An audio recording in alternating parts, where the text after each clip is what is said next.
Hello, film fans. Welcome to All the Film Things. I'm your host, Elizabeth. Thank you for listening.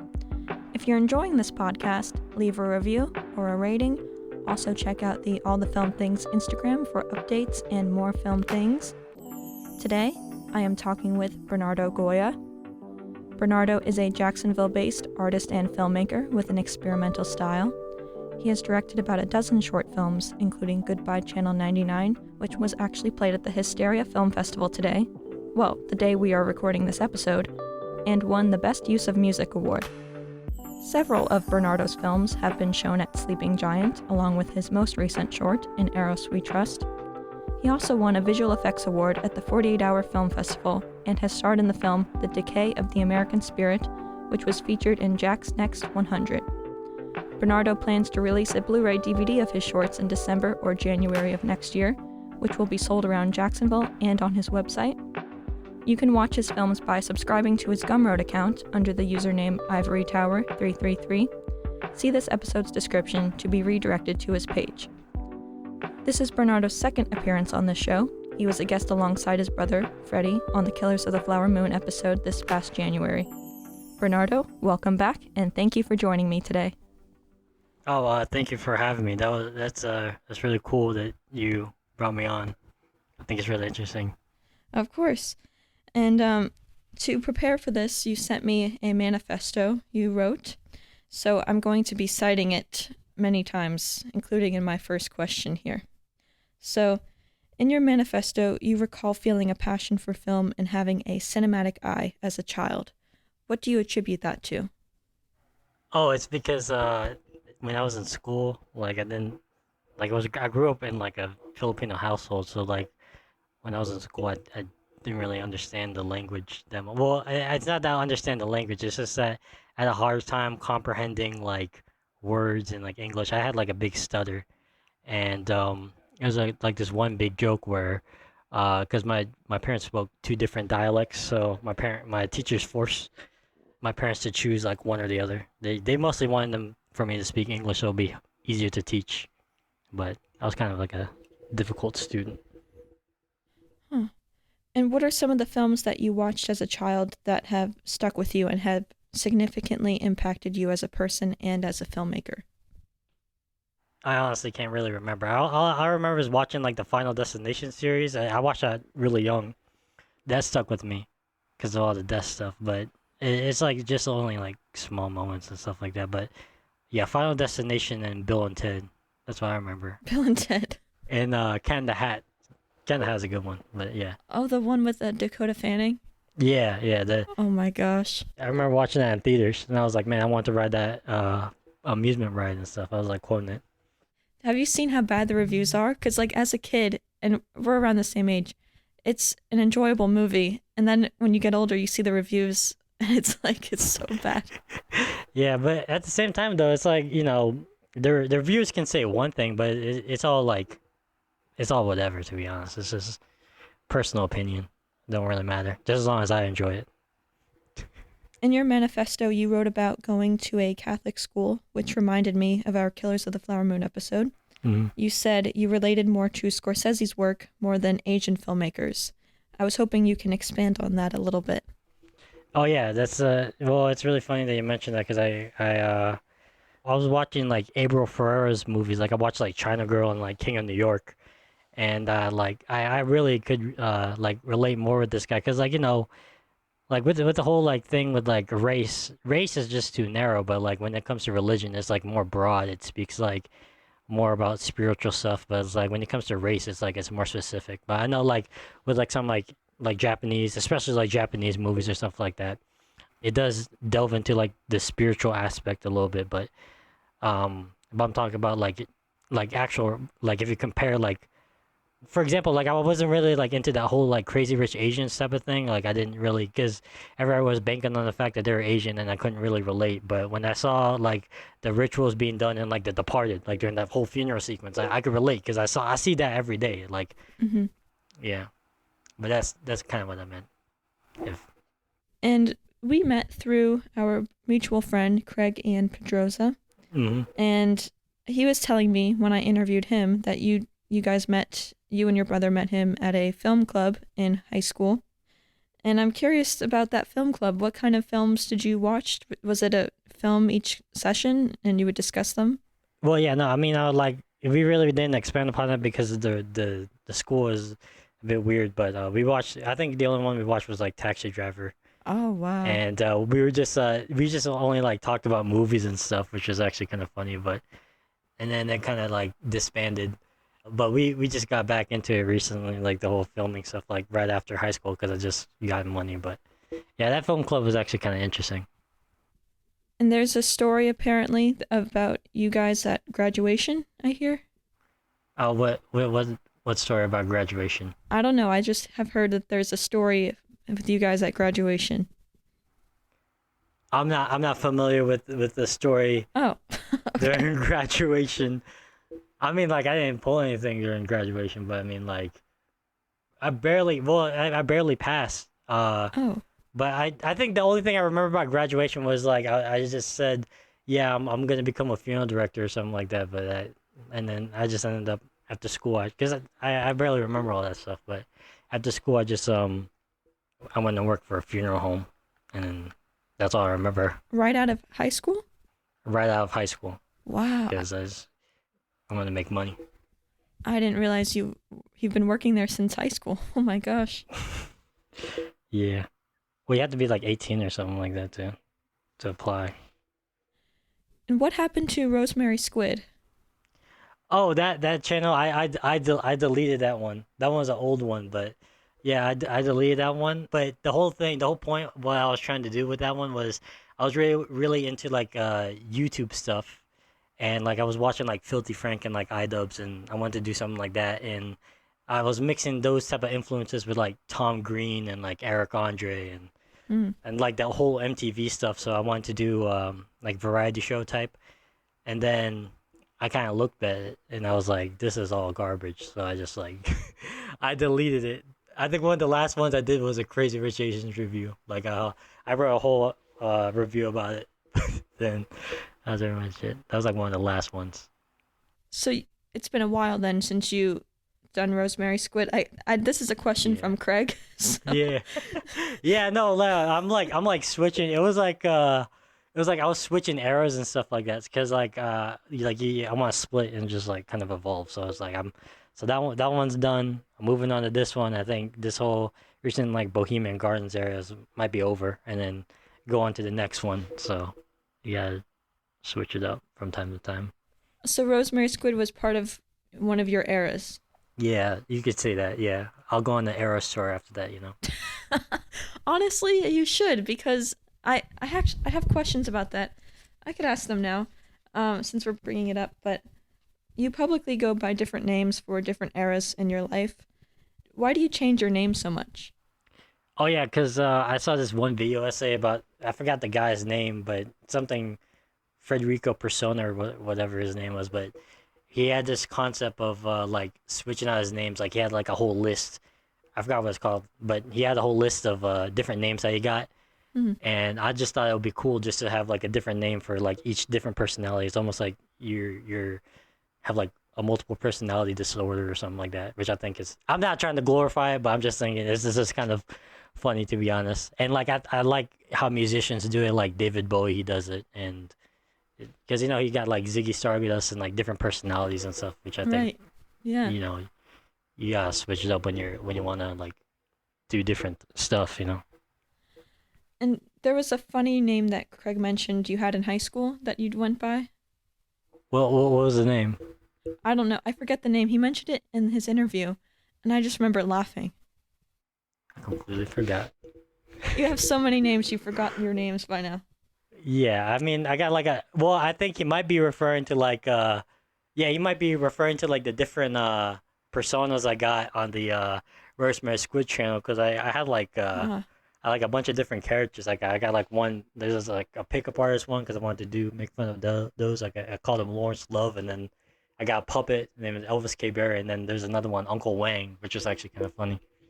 It was supposed to do like movie reviews and stuff like that. So I think it's time to bring this back. This is interesting.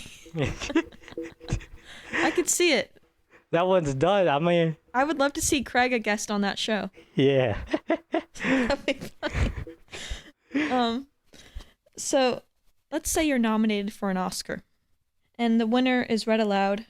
What name would you want to hear in that moment?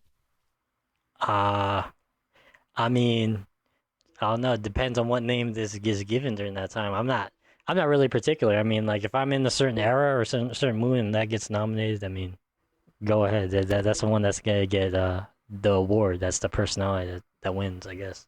Mm. Superior personality, you know. But I don't really care about all that award stuff. I'm probably not gonna even be there.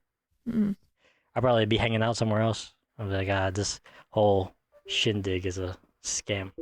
Well, you write about how you're not making films for the money. You genuinely just enjoy to make films. Yeah, I'm losing money, to be honest with you. Aren't all filmmakers? No, not the. No, there's like two types of filmmakers that like make the most money. It's the one who does romantic stuff and one that does like like really crazy stuff. So I'm not going for either one. Or just like they're soulless, the corporate ones. There's the one that makes the money. Well, actually, now that we're speaking about money and film, I think it's great for my next question I have here. You also write about how some of the best movies were made in the new Hollywood era. I very much agree with you on this. It was a transformative but short-lived era in cinema. Can you explain to people why this under-discussed era in film is so significant? I don't think it's an under-discussed area in film. I think it's like a over-discussed area in film, to be honest. What? I never hear people talk about it. No, but like, because by the time, okay, if you really pay attention, right? When did the new Hollywood era come out? That's like around what, the 70s or 60s or something like that? 1967 to 1975, but it was catapulted in 69 by Easy Rider. Yeah. So around that time, you think you look around the culture, right? Everybody was like Age of Aquarius. That's when they were doing all the drugs. They were like experimenting. They didn't really care. They were all broke and they didn't want to they just wanted to do stuff because they actually loved it. They did it with soul and spirit, you know. One of my favorite filmmakers, Alejandro Jodorowsky, I just saw an interview with him. He was talking about there's no more spirituality in films, and that's the thing that we're missing. Like all those people in the new Hollywood era, they cared about it. They treated it like a religion. They're a bunch of nerds. Mm-hmm. That's why everybody's still talking about it. That's why you're still talking about it. That's why I'm still talking about it. Yeah. Like I noticed a list of my favorite films come from that era. It's because they have soul in them, and that's what's missing. You know, their films actually felt like you're listening to like a Rolling Stones album or like an actual like it's like listening to good music. You know. Yes. Actually watching some. And the directors that came from that time, you're a big fan of Scorsese. Mm-hmm. Roger Corman recently passed, and he would make B movies, and he made some of the most experimental, especially in terms of The Trip, which I don't know if I've asked you if you've seen it, but I feel like you would like it if you have. Yeah, no, you asked me, but I haven't seen it yet. I saw the Roger Corman documentary where he said he normally goes to the Philippines and like shoots a majority of his movies and stuff. That's how I know him, but I haven't really messed with Roger Corman stuff all that much. Like I was about to go, like I normally make like a bunch of like film lists and stuff, but I never get around to watching all of them because I don't know, watching whatever. But watching TikTok, that's what I'm doing. I thought you don't like the TikTok stuff, the short attention span type. I mean, like it's alright. I mean, they're self-aware, but I mean, like I just don't like it being like kind of polluting like the whole. If you're making a TikTok, go ahead. You can make a TikTok, but don't have it polluting. Don't have that type of energy polluting like the whole like movie space or area or something like that. Or just I don't know. We're kind of melding everything into like being like content or something like that. Mm-hmm. It's complicated, but I don't know. I'll be watching that stuff, but it's like it's kind of addictive. I'm not gonna lie. I don't have a TikTok account. I just watch like the reels and like the shorts. Ah, I see. What are some of your favorite new Hollywood films? New Hollywood films, I'd say the first off the bat is just like Apocalypse Now, but any one of them that comes into into that one, right? I like Eraserhead. Eraserhead is my favorite one that came out. Oh yeah, David Lynch, right? Yeah, I keep on forgetting he's a New Hollywood, but it's so weird because like a lot of people come up from New Hollywood, but you don't remember them. But so many of them, like Scorsese, Spielberg, Coppola. There's so many of them, and I didn't. That's funny. You forget that David Lynch was part of New Hollywood. I'm just realizing that now. I haven't really watched much of his work, but cinephiles like yourself are big fans of him. Yeah, I like Blue Velvet is a good one. It's just honestly his like magnum opus. This is because it's like it's really I would say like ironic because it's like kind of melodramatic, but at the same time it's like really violent. But he does a really he does it better than Tarantino, where it's like he juxtaposes like really goofy and like outlandish things and like really like macabre violent things, and he puts them in the same picture, and I'm like, oh, that's crazy. Are they similar as filmmakers, would you say? I mean, yeah, in terms of like they're somewhat similar, but like I'd say like David Lynch is he's more obtuse than Tarantino, to be honest. Like Tarantino wouldn't do the stuff that David Lynch would do, but David Lynch, he could probably do like Reservoir Dogs, but he would do something different with it. I don't know. I can't really explain it. I'm sorry if I can't explain it that well, but Interesting. Do you wish you were a moviegoer in the new Hollywood era than a moviegoer today? Because in your manifesto you wrote, the easier access to films, to movies, to videos kind of cheapens the experience of cinema. You can't deny that the climate is just full of noise. No, I don't want to wish that. Honestly, like, even though there was a lot of good movies and you could experience a lot, yes, but you gotta realize that half of those movies are almost lost. Like, film and stuff, it's like it deteriorates and stuff like that, and it's like it's very complicated. Sometimes they mess up. Sometimes the projectionist is just like, he's a mess up. You have a bad day on the job. There might be smokers. There might be, but over here you got the access. I mean, you can't deny you got the access of the internet. I could watch like any movie I could look up on like whatever, and then it's all in my hand. Mm-hmm. And I feel like that whole, like, I like the home theater experience, to be honest with it. It's really nice. It's peaceful and it's more meditative. But I understand why. But yeah, it's a pilgrimage to go to like a theater and stuff like that. But I mean, like, the home theater experience is pretty good. I wouldn't trade that for being a part of the new Hollywood. I'd rather make movies in the new Hollywood because I get famous. Yeah. But like, nah. That's a good distinction, yeah. That's truly one of the best times to make films and for actors to star in films, I'd say. Mm-hmm. Yeah. Do you have a home theater? Well, I mean, like, I got like a projector and I got like a CRT TV and I got VHS. So, I mean, like, that's kind of like the goal I kind of wish, to be honest. But I mean, I had, but I kept on moving out and stuff like that. So I don't have like a constant home theater. So you would prefer a home theater to like a 70 millimeter screen or a drive-in or like a D-Box, a Regal 4 HD something you went to recently? I mean, yeah. I mean, like, that, yeah. I would, because have you been to, like, it's really cool to see a 70 millimeter and it's really cool to be in a drive-in, but if you actually be over there, sometimes it'd be cramped and sometimes the people it's just a matter of people, to be honest. And being outdoors is like, it kind of sucks. Like, you sitting in the dark, mosquitoes are flying at you, and you're not in a comfortable position, Mm-hmm. Like, I like the home theater experience right now because it's like, there's so many, like, if I upgrade it right, if I buy it and I upgrade it right, it's a more personal, and I could really connect with the movie rather than just worry about if I need to go to the bathroom, Mm-hmm. or having to go like stop and they can't pause it or anything like that. You have, I don't know. I just think it's a thing of more control. Like, recently, I just watched Aggro Drift. I told you about Aggro Drift earlier. I think yeah. I was watching it. I had to take like I had to go use the bathroom one time, and I missed like one of the best sections of it. And then Oh, no. I rewatched it this morning. I was like, damn, this is actually a better experience than I had in the theater. But it was pretty fun. That's fun. Well, you had wrote something. I forget where you posted it, but you felt like you would have enjoyed the film in a different setting, not in a theater, Yeah. You would have preferred it like as a background, more enjoyable just watching on TV or having it on on in the background at a lively place. So, did you enjoy it more the second time around like you had expected? I mean, like, I enjoyed it more because, like, I knew what I was getting into, but I just had the same thing with Once Upon a Time in Hollywood, because it's like, you set these high expectations for films, and, like, because that was my most anticipated movie to watch, and then once you watch it, it's just like it doesn't match the expectation a little bit. But then you rewatch it, it's like, all right, okay, I can appreciate it for what it is. I mean, I don't know. I might be asking for too much, and I should probably just like let myself go and like do whatever the director needs to do. I don't know, but originally that movie was supposed to be. If you actually read the whole thing, that movie was supposed to be.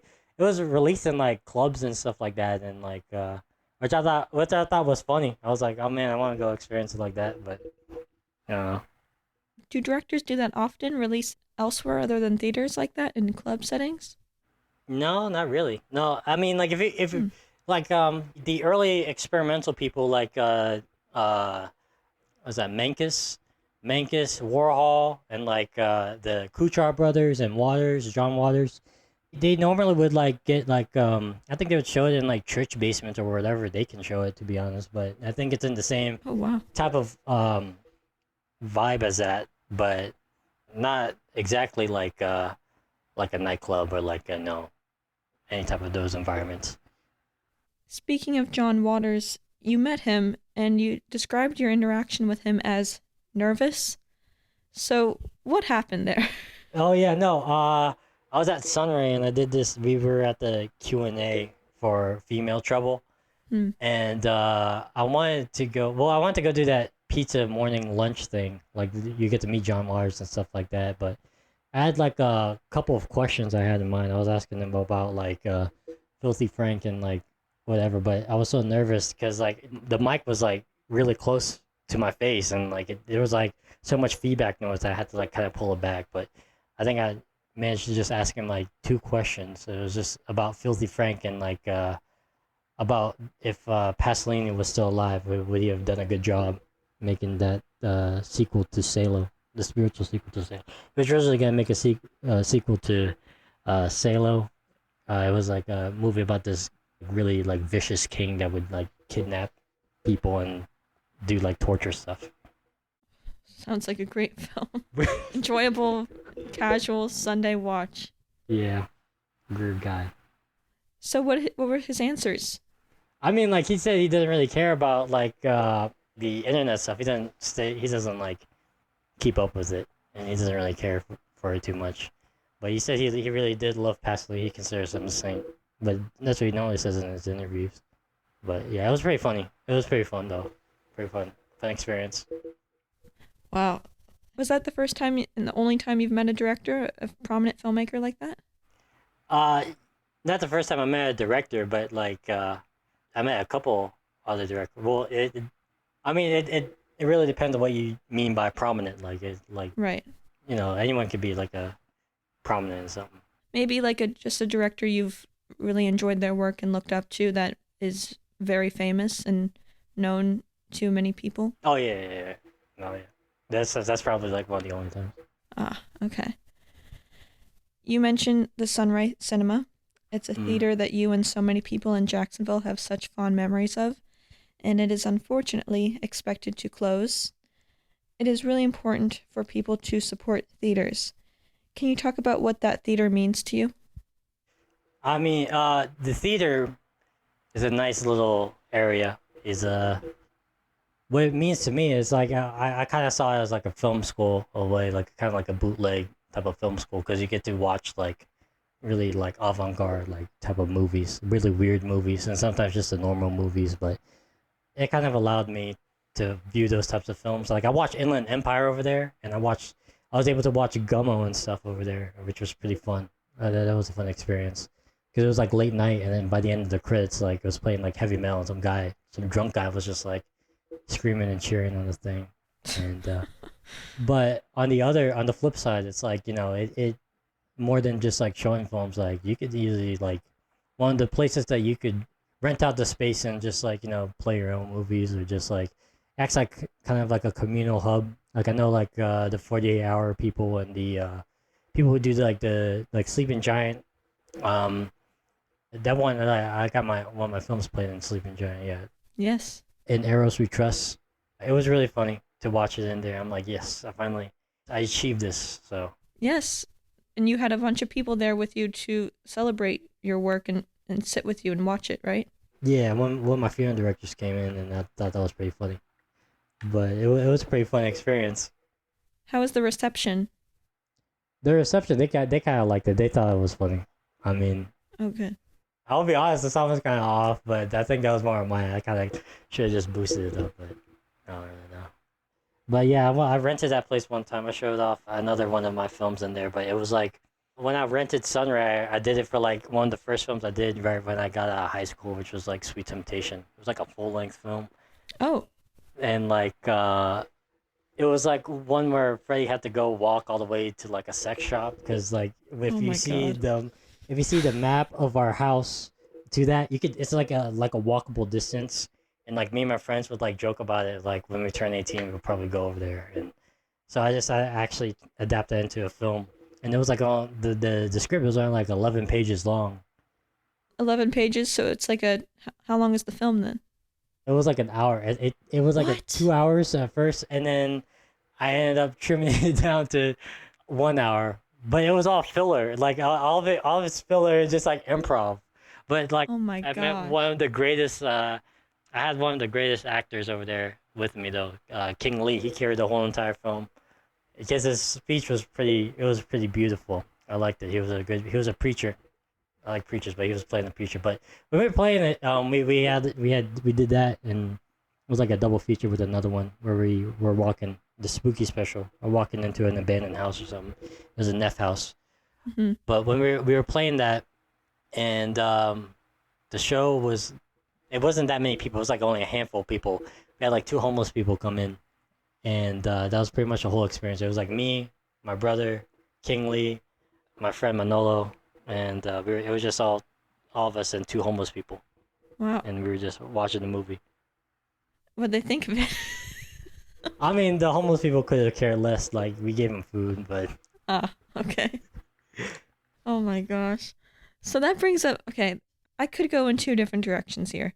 Because I have a question that goes to what you just said, and then something more about Sunray. I'll go with Sunray first, because this is interesting. You watched the 7.5 hour film, I hope I'm pronouncing it right, Satin Tango? yeah, something like that. Satan Tango or something. I thought it was called Santiago for a minute, but it's actually Satan Tango. It's like, oh shit. Yes, it's longer than that, yeah. Yeah. How was the film? Did the time fly? I mean, like, I'll be honest with you. Like, I was when I went to watch the movie, the 7 hour movie, I came in there late, showed my ticket, and I was just there. I almost fell asleep, but it was like them.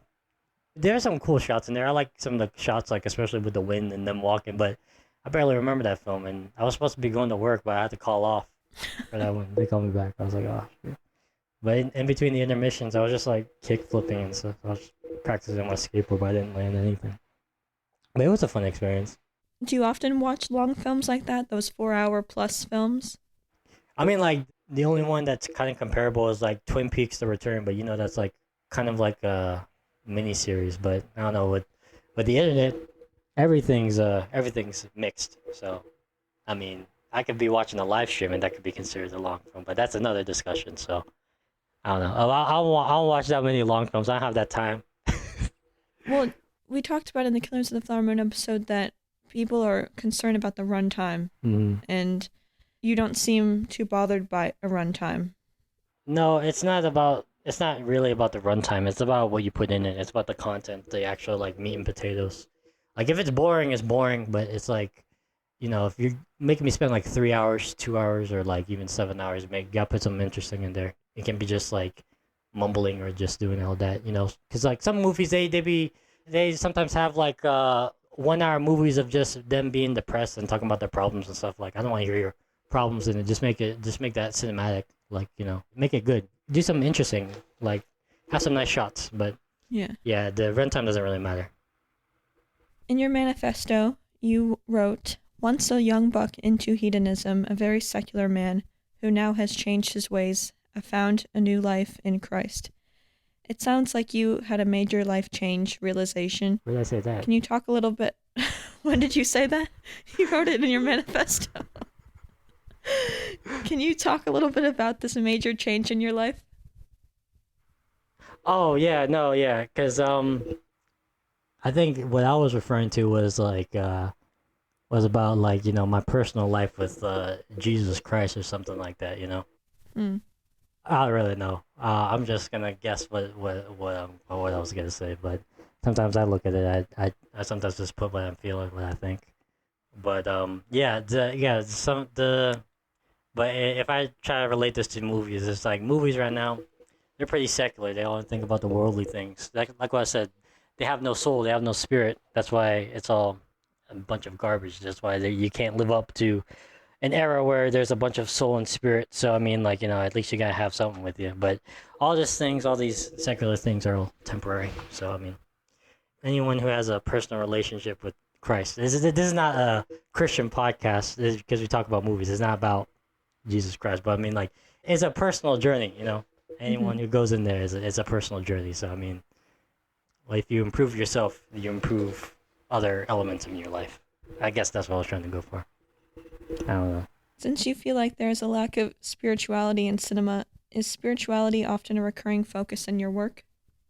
I mean, I don't know. Yeah, I guess I try, but like, it's not that like it's well, it's kind of complex. Well, it's kind of like dormant in the back of my head. I just film cool stuff because I want to do like film cool stuff, but I guess sometimes that just pops out.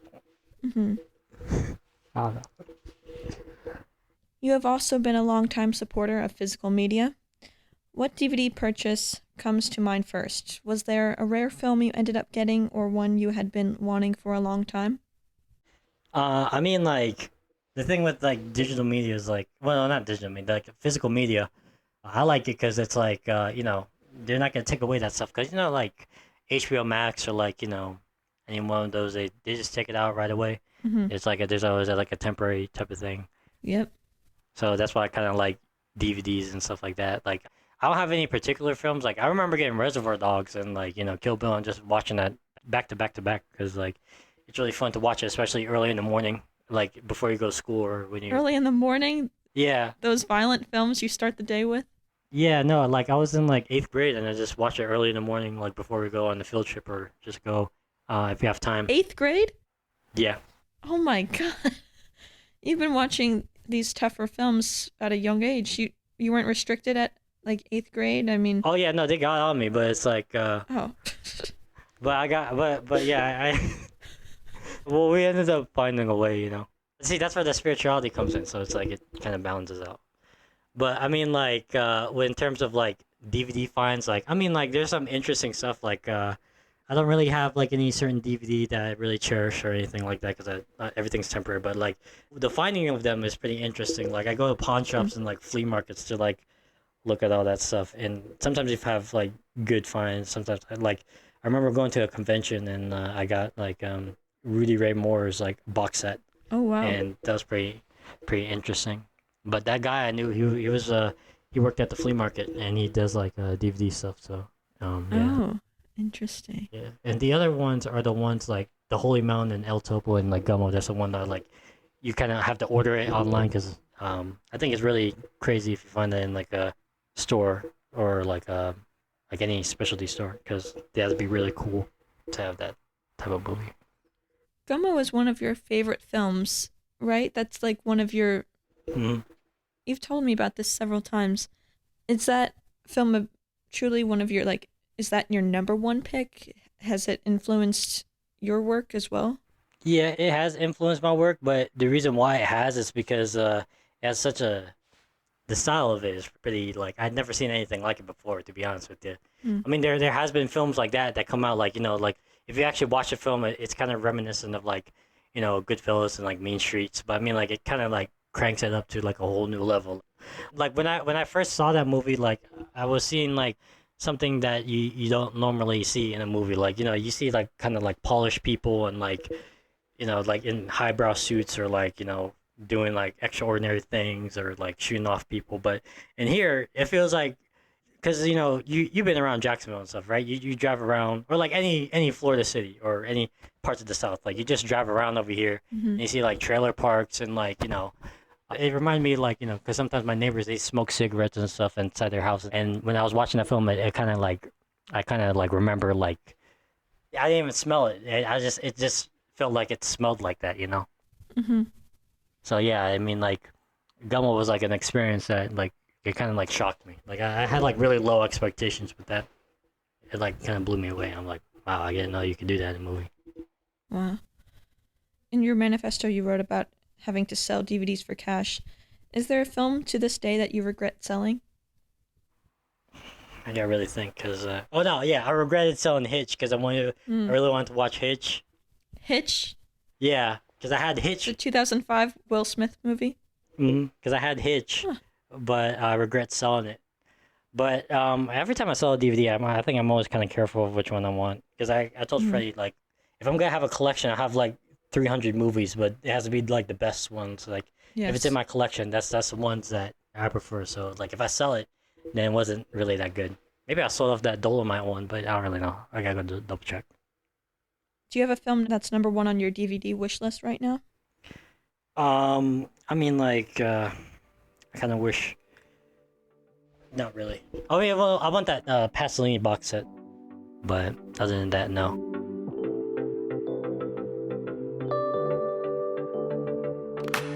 You mentioned your brother Freddy, and you've worked with him. With your films that you've directed, you've starred in his films that he's directed. You two always work together, and I'm curious, how long have you two been making films together? Well, I mean, like, I think we've been doing it since he's been there since Rosemary Squid Day, so he knows what's up. So he's seen like every single film that I've had. Like, he probably knows more stuff like in my back catalog than anything else. So we've been messing around doing films for a while. I kind of forced him into it, to be honest. But, Really? yeah, no, but How so? But he liked it. Well, because he was hanging around me. Well, I think he does it just like Just hanging out with you, and that's all? yeah. He just likes it. Every time I'll put on a movie, sometimes he kind of thinks of me like the end of the video. Like I kind of force him to watch like these like art house movies, and he's like, "No, man, this is boring. You gotta stop." Interesting. But no, I get what he's saying though. But So you were the reason he has a passion for cinema? not entirely, to be honest. Okay. I assume that you two are very close, so is this something that you two really bonded over, or? I mean, this and religion, to be honest. Okay. Has there been any competition with you two at all? Like, you seem to get along well. Yeah. There's. I mean, like, yeah, no. I mean, if you ever have a sibling, of course you're gonna be fighting with them. But I mean, like, you gotta have a mutual understanding between the both of you. Just if you're living with them, you gotta have to have a mutual understanding between the both of you. Or else it's gonna get into more chaos. But yeah, I think we found a way to work it. So I mean, he's been a good supporter, and I appreciate him, and like he's like I'm actually kind of lucky to have him. I'm not gonna lie. So. Fresh Lad Collective. You two have a joint YouTube channel? Oh no, that's all his. That's all his. I'm not associated with. Yeah. I thought that was the two of you together. I mean, like, no. Your cinematic shenanigans. Yeah, no. If he might pull the same thing, or with switching over to like a new era and style. Oh. Anything that he does, like Dope Runner and like his works, Consumer Americano, that's all him. He wrote the script. He came up with the idea. Especially like our Bergman ripoff, Winter Repass. He wrote a majority of the script and shot a majority of the script. So yeah. Winter Repassed. That one was really good, and you can definitely see the Bergman inspiration. Yeah. Is Bergman one of your favorite filmmakers? Yeah, I like him because he knows how to.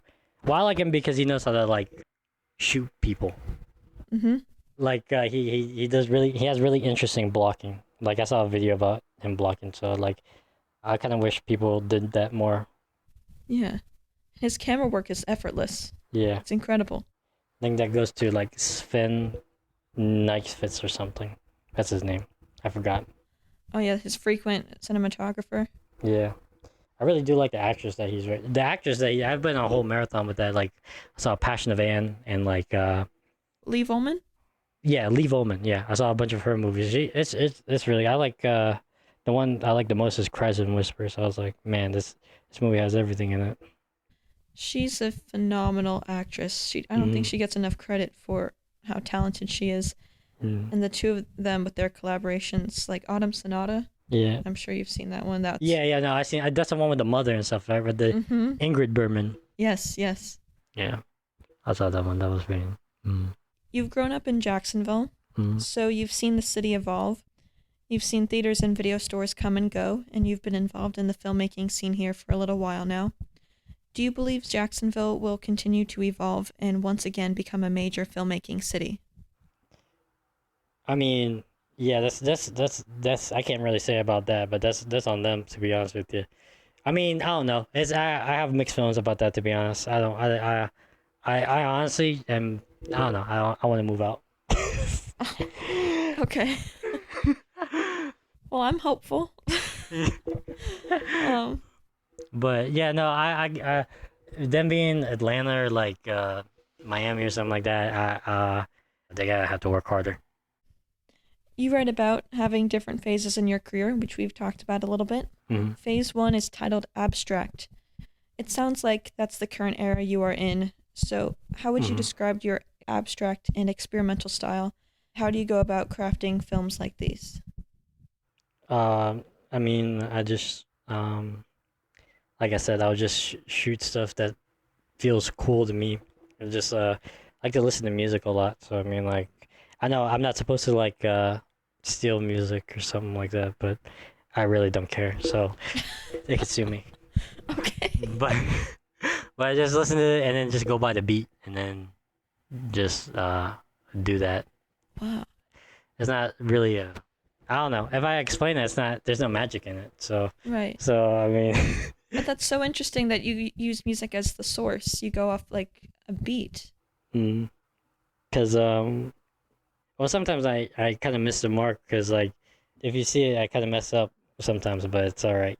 So I like I look up to people like Jean Basquiat. Like I like how he does this stuff. To be honest, like he just like reads a bunch of stuff, and then he doesn't just read a bunch of stuff. He has like a whole back catalog of like art knowledge and like stuff. And then once you see it, it looks like child's paintings, but it's like the whole thing is like hidden with like hardcore symbolism and stuff like that. So that's how I want to do it. Well, you have a lot of symbolism in your work. Yeah. And let's say in Eros We Trust, that's very abstract, that's very experimental. Hmm. So, how would you describe your film? What is it about? Oh yeah, that one's I just wanted to do like Cupid, like a militarized. I described it as a militarized version of Hitch. So I mean like that's how I wanted to go it. Cause like every time I Interesting. watch I don't know, it's so weird because it's like every time you watch a romantic movie or something like that, the idea where I just wanted to have like the presence of like a god or like someone in there because you know like there are forces among you. I just wanted to make that. I just wanted the audience to like visually see that like there's a god, Mm-hmm. there's a someone going in.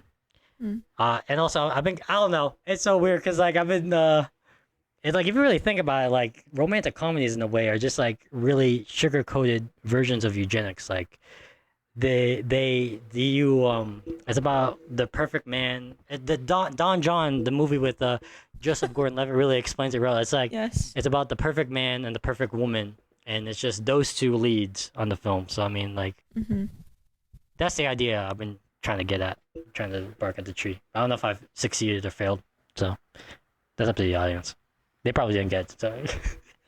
Well, I was confused by it, but that's just because it's experimental, and Yeah. I'm trying to solve the meaning. But it sounds like Freddy understands it. So, do you put a lot of emphasis on the editing, and you just kind of shoot, and you film, and make it experimental in the edit?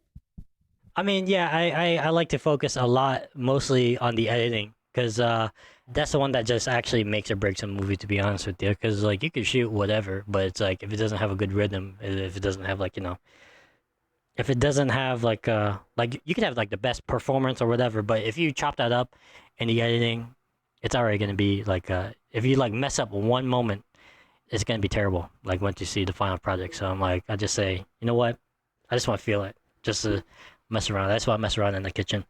That's how I'm doing it. Like Basquiat, he messes around in the kitchen. It just makes art, and probably you're not supposed to understand it, but it's just the way you just feel it, hit the core like that, you know?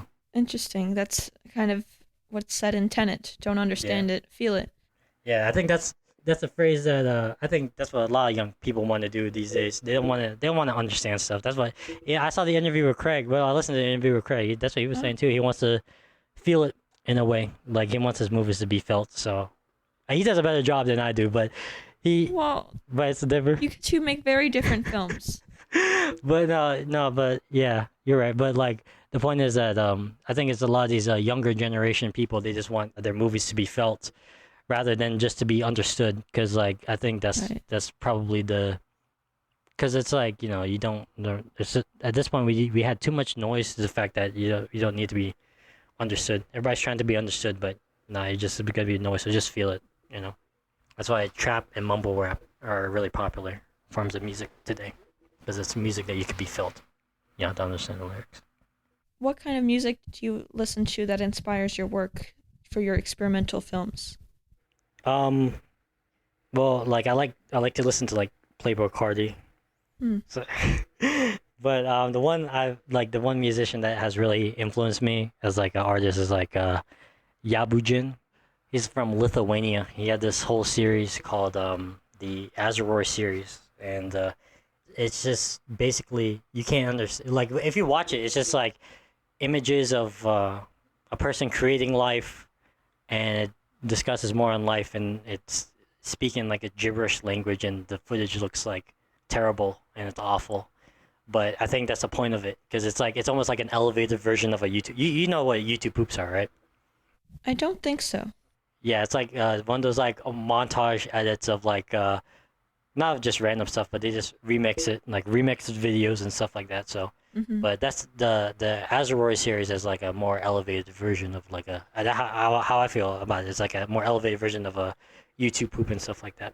And that's the guy that's like really influenced me. And I saw another video essay on him. I don't know. I like to go on YouTube a lot. I saw a video essay on him, and they're making the comparison between him and Grant Morrison, talking about hypersigils and stuff like that, and manifesting what you want with art. So, I mean, that's what people should do now. Just manifest this stuff on through whatever medium they're doing. How long is your editing process for your films? Do you have a longer editing process than you do production process? I mean, the production process is actually longer than the editing process because Mm. if you really think about it, like, well, actually, no, never mind. Cause like I shoot really fast though. Like if you're ever with me, like if you ever ask the people who are in Eros We Trust, ask them how long I shot it, they say they walked in the door and then they walked out the door. So Wow. I mean that's not quick, but it's like the editing process of that it takes I don't know how long it normally takes. It takes like a couple months or something, or just normally on a good day it takes like 1 month or 1 week, but Mm-hmm. sometimes like that doesn't factor in like breaks or like going to work or something like that. Because I know like Goodbye Channel 99 took like a year to edit. Oh, okay. I was editing it like all throughout 2023 and I didn't really feel it because like some of it was like draining to watch, but I like it. Draining to watch. Do you mean you have a tough time watching your own work? I mean, yeah, a little bit. Well, I make it for me, but I have a tough time watching it because it's just like you feel like a weird presence. Huh. So you're not able to watch your films back? Like, have you watched An Eros We Trust? No, I can watch them. Okay. I can watch them all back, but sometimes I like to nitpick myself. But I like to watch all my stuff back. I sometimes do it like once a year though. Goodbye Channel 99 is also really fascinating and abstract once again. How would you describe what that film is about? Oh, I kind of described it as like death of like analog TV because I was like watching these videos about the end of analog and like them turning off, switching it to like a digital format, and I find that very haunting. So Hmm. originally it wasn't gonna be called Goodbye Channel 99. It was gonna be called like Meditations under the Summer Moon because Mm. I kind of ripped off Kenneth Anger a little bit. He did like Rabbit's Moon and like Scorpio Rising, and I really like that style. If you watch any of his works, it's like you should watch it during Pride Month because it's very homoerotic and very interesting. If you like doo-wop, got a lot of cool stuff in there. But yeah, Kenneth Anger was pretty cool. It was a big influence on me, and I like the movie like that. I don't know. There was a shot with, I believe, a woman in a pool, parallel edited between shots in a hotel room with analog TV on the screen. That was just, oh, that's probably one of my favorite sequences in your films. It was so cool. The mermaid one? Yes, the mermaid, yes. Oh, yeah. That was really cool. Thank you. You have 3 more phases listed out. Phase 2, Christian traditionalists, rom-coms, or erotic sexual melodrama, or pseudo-dukes. So, I'll pause after each one.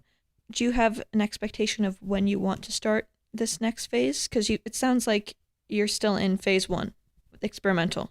Yeah, I mean, like, it's just a matter of money or something like that. So, if I get enough money, because the reason why I make these abstract films is because it's pretty cheap to make, to be honest with you. Yes. Except for that hotel one, it was like like $500 or something like that. But oh my god, all pretty cheap. Well, no, it wasn't $500. It was like $300 for the night, or maybe even less than that. But it was all pretty cheap to make. But it's just a matter of money. So you rented out a hotel room for your film? Yeah. Oh my gosh. I was gonna shoot it in my apartment, but it was like winter time, and I didn't want my actress Heidi to get hypothermia. Mm-hmm.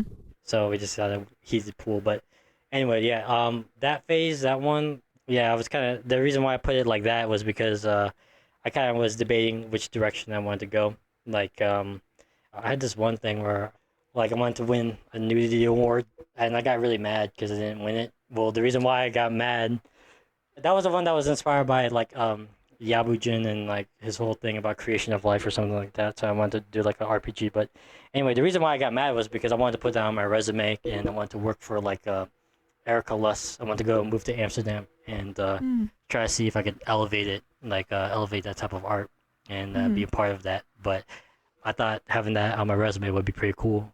But at the same time, I have Christian on there because it's like I watch all these Pure Flix movies, and it's really like that debate. That's why I relate with Scorsese so much, because it's like he understands that whole thing between, like, the two sides to the coin. Like, there's a spiritual, like, faithful side, like a man of God, and then there's the man of the world. He's a secular man, and he only cares about his own desires and stuff like that. So that's why I put both of them on there, and that's hopefully I'll be able to explore that more if I get more money, or just save up more money. Would you consider doing both of them and add another phase? I mean, yeah, I would consider doing both of them because I think it would be hilarious, to be honest with you. Yeah, and they're so different. Yeah, I mean, well, that's still the future. I can't really predict what's going to happen with me in the future. Right. So, I mean, we shall see. We'll definitely see. Before we move on to the phase 3, I just want to ask, you had the hotel room for Goodbye Channel 99 for one night. Did filming go as you wanted it? Did you get everything done? Yeah, no, that was actually the smoothest night that we actually filmed it, to be honest with you. Wow. That was one of the ones that it was like in and out. But the one that was really difficult to film though was that Radiohead sequence, because I had people walking out and stuff like that. Oh. I was like, oh shoot, because you had to deal with all these people's BS. I'm like, oh damn. But thank God we actually got through that. So, gosh. But that was mostly on me though, because it's like that was like poor planning and didn't explain it well. But so actors have said that they go in for your films and then they're out. That is something that is really hard from production. It could take hours and hours to get a scene done. Yeah. Is that something you've worked up to, or was that always how you were able to film? Have you always been quick? No, I mean, like, I observe, no, because like if okay, so I'm mostly kind of around this like Jacksonville film scene, and I see how they set up and stuff like that. And I having them run the rules. Like, mostly when they set up, it takes like when you normally set up a thing, you have to be there, because like in the funeral home, the rules is you have to be there like an hour early before the family arrives, or 2 hours early before the family arrives, so things could go really smooth. And what I was finding like a real problem with the majority of like local people, not saying all of them, but just like some of them, I would go on set, because sometimes I would be an extra or just be messing around. I would go on set, and the talent is there and everybody's there, but they're still setting up. And I'm looking at that, I was like, man, you're wasting everybody's time. So what I try to do is like, I have like really small cameras. So I got like an Osmo and I got like a GoPro, and I try to keep the setup as minimal as possible. Like If I could set it with like if I could look for like a small camera, like a camera that takes like what, like not more than 30 minutes to like set up, then I think I should be good. Like I know you have to do like all the lighting and stuff like that, then, Mm-hmm. but yeah, I don't know. I might be wrong, but at the same time, it's like, And you also have a pen camera. oh yeah, I do have a pen camera. It's like a hidden camera that I could go around and do gorilla stuff. But I'm thinking about actually, since I got glasses, I'm thinking about upgrading to like the new Ray-Ban one. Ah, That's the one I've been cool. really wanting to do because that's on my list. But hopefully I could get it so I could film more like crazy stuff. That would be cool too. Yeah, I imagine that quality would be pretty good, but how's the pen quality camera? it's terrible, but Oh, okay. but it's like it's worth it for like something that's under the $200 though. So Mm-hmm. I mean, you can't really expect much, but I mean, it does its job. You're not gonna get like IMAX quality, but I mean, like if you need to get like if you don't really care about getting the shot or to get how it looks, then might as well just go for it. Mm-hmm. Your phase 3 is nihilistic epics. Oh yeah. Do you already have your thoughts going on what films you want to make under this era? No, I got a whole every single part of this era though. I have like a whole list of ideas. Wow. So I'm just trying to categorize it and see which ones I want to do and which ones I want to. So yeah, I have a couple ideas for those. Nihilistic. It's a word that I always forget the definition of, but I believe nihilistic can describe apocalypse now. Hmm. Yeah, a majority of epics are kind of like not well. Some of the ones that are like, well, it's the ones that don't have like that has like a open ended ending. Like Michael Mann's movies could almost be nihilistic, but they feel pretty epic. But I don't really know. I'm not gonna be an expert about saying what the definition of nihilistic is. I just want to know is I want it to be dark, grim, or just like something that's just like kind of like it's not a happy ending, or it's not like a something that's like a happy, or something that's like like lighthearted, or something probably something that's just like down the middle, down the road. You get your action and get your drama elements. I don't know. Yeah. Or just it's just an excuse for me to play with big cameras and deal with weirder philosophies and stuff. And phase 4, slick action, high concept genre pieces, adaptations. Yeah. Well, see, the thing with the eras, right? It's more like a elaborate way of me trying to list out which cameras I want to test out. Ah, okay. So I mean, I'm not gonna reveal the type of cameras I want to play with, but I mean, like, Right. if the time comes when I play with those types of cameras, I want to play with those types of cameras like during that time. So I mean, Mm-hmm. play with the style during that time. Is there a phase that you're most excited and most looking forward to exploring? I just like that. I like that Christian and romantic thing, but like the slick one is pretty fun too, because it's like well, because I like movies like Miami Vice, and like that's a pretty fun movie to watch. So I think it would be really interesting to do like an action movie or like an epic. I just wanted to see, but again, it comes to like money, seeing what a budget will allow me to do. So I'm just there. I wrote it down so I could manifest it and just try to like achieve it. So Yes. Manifesting works. It's yeah, important. And you've laid it all out in this manifesto, which I think will just help you later on. yeah, You write about having hope about the current generation of young stars because they, quote, don't want to be Marvel superheroes, but rather be movie stars in good movies that they enjoy. yeah. Do you think that we are approaching a different era of cinema because we have been in the blockbuster era since 75? Do you think cinema will be changing for the better with this new generation of encouraging stars? I mean, like, better. It comes and goes. Like, you can't really predict anything, to be honest. But I mean, like, yeah, I have kind of hope. I just got that off Patrick H. Williams video. He made a point because he's seen like recently we got Challengers, we got Dune, and if those types of things like influence like younger people to get into more like artier type of films, then yeah, it looks pretty good. It looks pretty decent. We're kind of run out and tired with the whole like Marvel and like like that whole type of style in filmmaking. But I mean, they might still be around, but I don't really know. We might get into like a new era in filmmaking if we become broke or something. Because like, you know, most of them, if Hollywood doesn't have enough money, they don't really care. Then that's when we get more interesting works. You also write about being concerned about the future of cinema, but more so in terms of the advancement of technology. Mm-hmm. Do you have hope that filmmakers will remain devoted to the traditional means of filmmaking? I mean, yeah, because like the traditional means, I mean, like it's just basically when you're saying that, you're saying like, oh, will newspapers still exist, or will like a VHS still exist, or like will like any of those old mediums, like a record player, like a vinyl record or something like that, still exist? It's just, you know, we just have different advancements in like, you know, trying to tell a story or trying to like do all that, and they'll still be around, they'll still be there. It's just, you know, it might just be less and less because time moves on, and they might be. It's just a matter of are they gonna be extinct or not, you know? Or and I don't think they will be until like a couple like 100 years or something like that. But I mean, like the real scariest thing, the technology one I'm referring to is the Neuralink, the little like ones they were like you implant the memory chip in your head or something like that, like the Hmm. microchip, because it's like that's a violation of like going into your actual dreams, you know, like you see it in like Ben Right. 10 or something like that, where it's like you get like the simulator, the simulation and stuff. Like, and I mean, like VR seems like a really interesting experience to watch movies, but I think we should just draw the line at that because when you take it up to that, you just take it too far because if you want to simulate a dream or you want to like do what a dream does or like you know do all that, you're I don't think the microchip is going in because you're just that's when you just like you can't tell whether or not if it's a dream or reality or something like that. But Hmm. we haven't reached that point yet, so we should be good. But I might just be mumbling.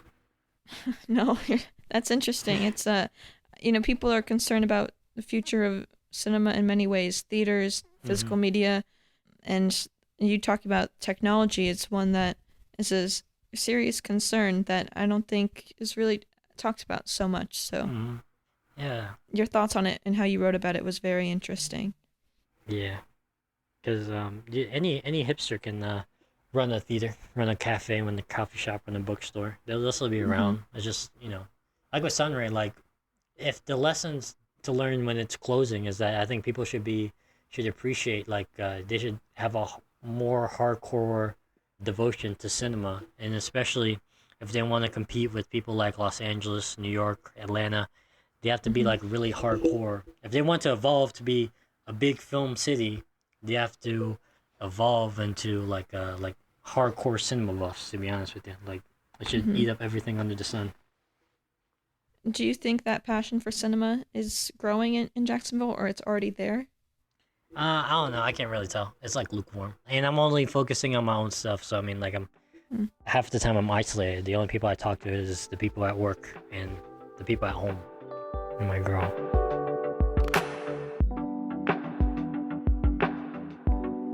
I had never heard of Gumroad before you shared with me a link to watch one of your films. Hmm. Tell me about your Gumroad account and why people should subscribe. I mean, I'm not gonna force them to subscribe, but I mean, it's pretty fun. I like it. The reason why I use it is because like I see like other people like some of the people I watch use Gumroad, Hmm. and the whole thing feels like a independent version of Netflix. So Mm. you could stream your stuff. You could like do all that, and it seems like you could kind of when you use Gumroad, you could kind of like skirt around the YouTube algorithm or like any type of algorithm, and you could just have it, and whenever they find it, they find it, you know. But Are all of your films on your Gumroad account? well, not the Rosemary Squid ones, but a majority of them are.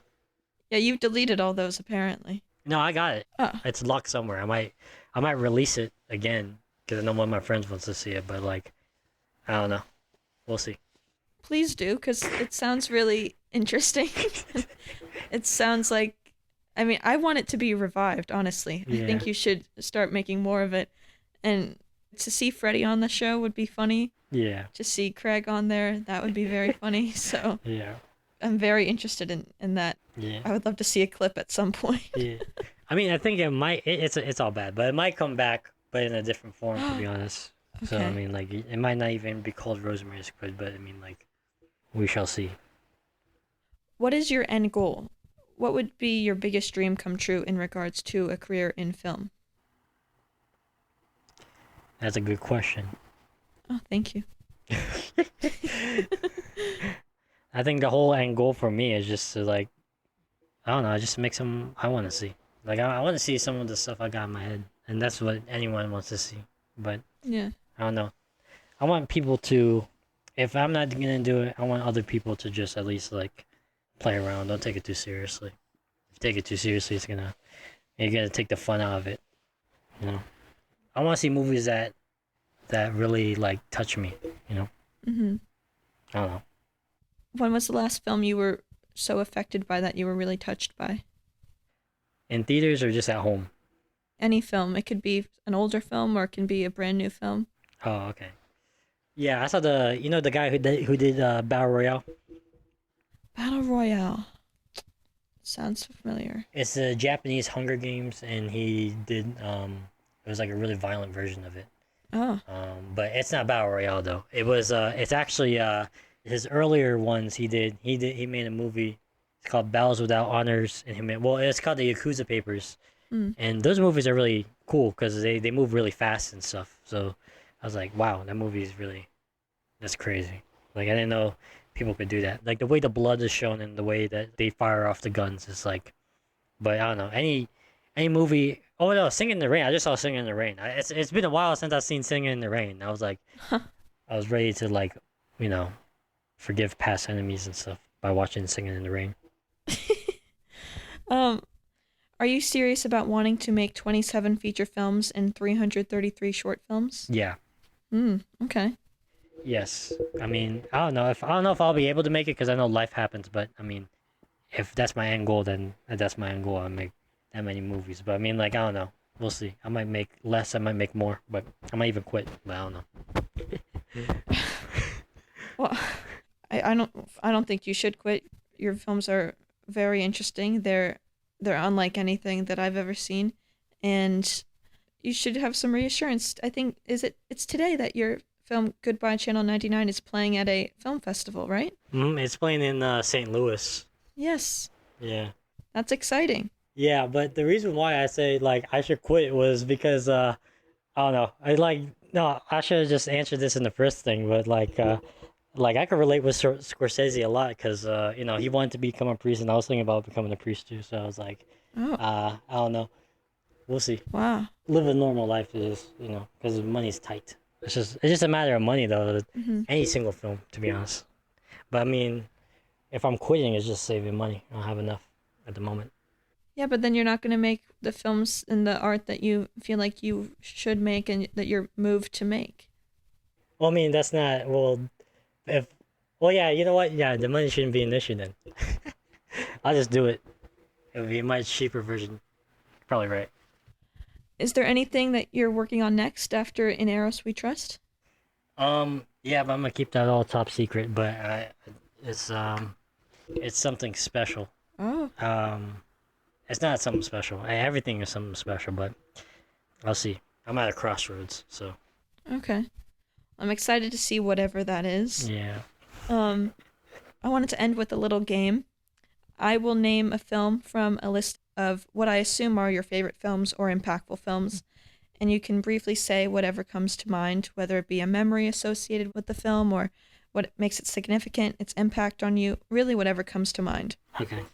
Now, one of them, the first one, we had mentioned briefly, Cries and Whispers. Oh, yeah. I like the sisterhood element. Bergman actually has the best depiction. Well, it has the best female actresses on there. It's like female performances I've seen. Mm-hmm. Second to Possession. But, yeah. And that's your favorite Bergman film, you said? That and Persona. I like Persona a lot. Okay. The Swimmer. Oh, yeah, that one's pretty interesting, too. It got Burt Lancaster, and it's very... You've seen The Swimmer, right?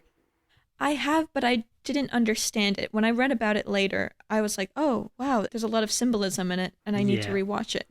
Well, it's one of those things where it's like you don't try to understand it, just feel it, and it felt like more of a spiritual journey. Like, I thought it was really funny, because it's like, he just goes from pool to pool, and it's just like, oh, man. In a Speedo. Yeah, in the Speedo. And he didn't change anything. It was just in the Speedo. No. No, and it's kind of abstract in a similar way as like the trip because he's going from place to place through backyards. Yeah. I noticed you rated it 5 stars on Letterboxd. Oh, yeah. Is it one of your favorite films? Did you understand it immediately? I mean, like, I didn't really care if I understand it. It just looked cool, and like it's a very sexy movie, to be honest with you. And like that's the normal thing with me in movies. If I give it 5 stars, I just think it looks cool, and the dialogue can be corny, but it just looks cool to me. Yeah, I did notice you were generous with your 5 stars. Yeah. I should be more strict then. I should watch more bad movies. No, everyone has their own ratings, but I was just like, wow, you've like 5 times the more 5-star films than I do. But that seems to be your mantra. Just go in and you feel a film. You don't go into necessarily wanting to analyze and understand. You just want to feel it in your first watch, and really any watches after that. Yeah, kind of. Yeah, something like that. Yeah. Or sometimes, like, I curate what I watch on Letterboxd. Like, I don't want to say I've been watching this bad movie because it might give me bad memories. But so, yeah. I mean, there are some bad movies, but. Oh, of course, there are plenty of them. Yeah. McCabe and Mrs. Miller. Oh yeah, that's a really good one. I listen to the Leonard Cohen soundtrack, his album "Song of Songs" a lot. Very beautiful voice, smooth voice, and I like that fur coat that you got. It's really beautiful. Yeah, Warren Beatty's fur coat. I want to get like a bigger version of it. I'm like, man. Well, your guest photo has a fur coat. It's not as big, but it's kind of similar to that. You're channeling Warren Beatty and McCabe and Mrs. Miller a little bit. Yeah. Did the more realistic dialogue bother you anyway and impact how you watched it? Nah, not really. Well, I don't remember any dialogue, to be honest with you. I just saw him in the fur coat, and he shoots down some people, and he opens a brothel. That's all I remember. Yeah. Plays poker. Pretty much. This was an interesting one that you included on your manifesto. Something's gotta give. Oh, yeah. The reason why I put it on there was because I was watching it. It actually took me... I didn't finish the movie, but I watched it like halfway through, and I was like... It goes back to the thing about, like, within Eros We Trust, where it's like I see romantic movies and I want to, like... Well, no, it goes back to the thing where, you know, you try to steal, like, a romantic style or, like, do something like that. I want your film to look like that, but you put in your own style and just makes it like fun or something. You mix it up. So I was watching that, and I was kind of trying to... I want to see... Like, you know, everybody wants to get the camera from Miami Vice. I want to get the camera from Something's Gotta Give. It looks really good. It looks really glossy. It looks very Hollywood. Yeah. Eyes Wide Shut. Oh, yeah, that's a really good one. I watched that when I was, I don't know, right when I was in high school, like freshman year. Like. Oh, wow. Yeah. Gosh, you watched these films early on, and you weren't affected by it? Like. Oh, no, I'm affected by it. You see it in my movies, but I mean, like, I like the mask in there. The mask is pretty cool. And the countless conspiracy theories that it spawned is pretty funny. But that's a really, I'd say that's one of Kubrick's best movies. Like, out of all of his movies, I like that one the most. Yeah. Personally, because it's very sexy. You got time. Do you understand it? Well, sorry, you don't understand. It's more feel it. No, I understand it. I mean, like, I get that they're a couple, and then they got that little. It's about like family dynamics and stuff like that. But it's a very nice parallel to The Shining, in my opinion. Well, yeah, it's a very. It's like a very opposite. You know, you got the three.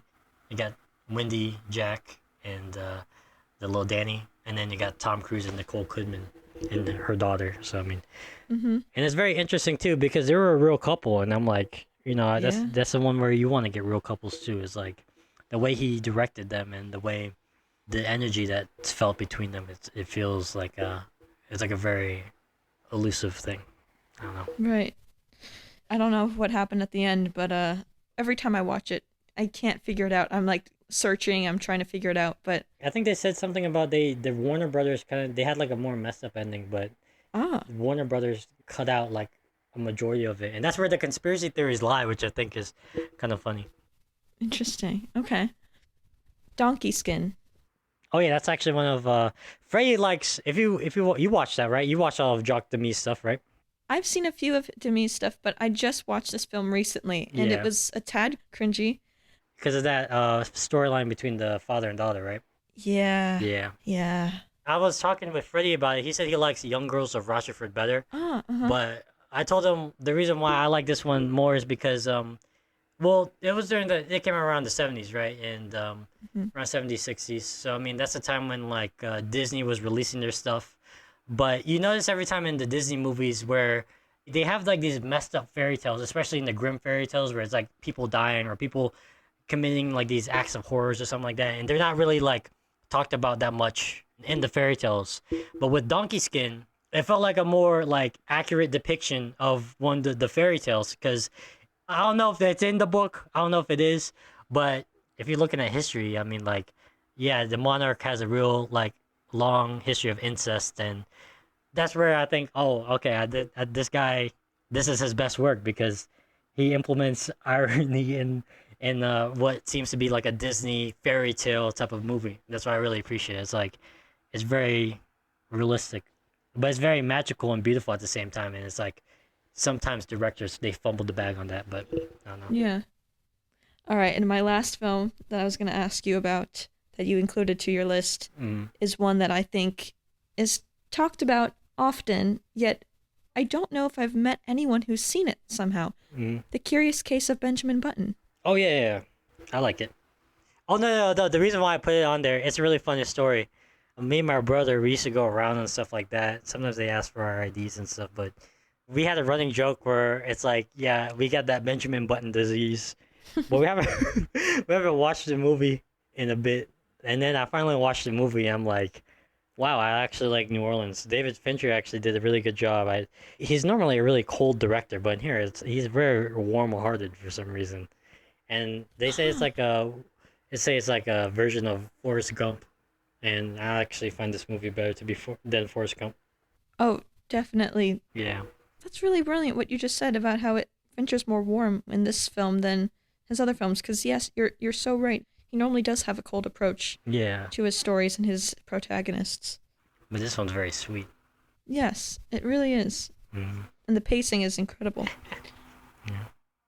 Thank you so much for joining me today, Bernardo. You are incredibly knowledgeable about cinema, and that knowledge and passion is clear in your work. Thank you for having me on. And I think you should save your manifesto for a future memoir because you have a talent in writing as well as film. This feels like a police procedural. Because you're police procedural? Because you're interviewing about my manifesto. So it's like... Well, that's what you sent me to read. Yeah, no. This 27-page manifesto. I know. I'm joking. Yeah, let's make that clear. 27 pages. The section evolution of an image should be posted somewhere. The line. I don't know if I'm gonna post it yet, but we'll see. Okay, because it was really very interesting. I mean, the line, a majority of the time the studio is playing a game of blackjack while a creative is playing a game of chess, is very well stated. So is the line, modern conception only sees just a mesh of images. And everyone, don't forget to subscribe to Bernardo's Gumroad channel, Ivory Tower 333, which you can find included in this episode's description. Is there a film recommendation, a line from a film, really anything you'd like to conclude our episode with today? Oh, yeah. I'm going to recommend, like, 2 films real quick, because they star the same actress. I don't know if you've seen it. I Knew Her Well. It's a pretty wonderful movie, and it has I forgot the actress's name, but she does a really good job, and it's really beautiful. And another one is Seduced and Abandoned. It's really funny. It's an Italian movie, but yeah, really beautiful. Never heard of either of those, but I'm sure they're very good. Yeah. All right. Thank you again for joining me today, Bernardo. Oh, thank you for having me. Of course, and thank you all for listening. Until next time, bye everyone. See ya.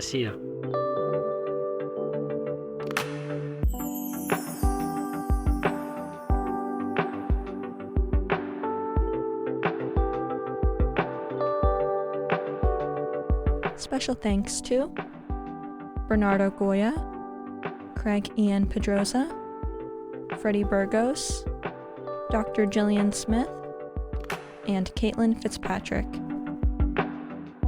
This episode was recorded on June 29th, 2024.